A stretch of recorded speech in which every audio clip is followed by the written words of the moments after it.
Inaabangan na nga ang awarding ng 26 Gawad Pasado. Pareho kasing nagwagi si Janine Gutierrez at si Paolo Abilino.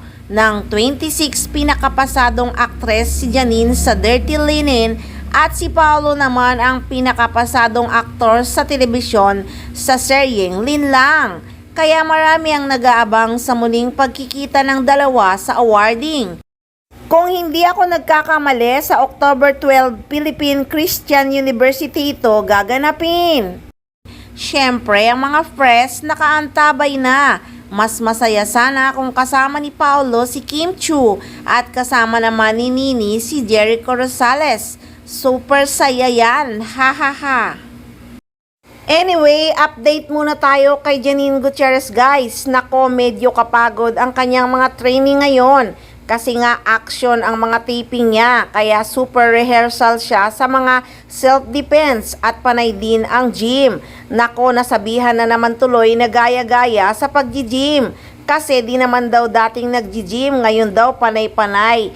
Oy, dati na siyang nag-gym kasama niya si Paolo. Pero ngayon si Eko na ang kasama. At dahil na rin sa serye niyang Lavender Fields, marami kasing scene na talagang self-defense si Janine, lalo pag nagkakaharap sila ni Jasmine Flores.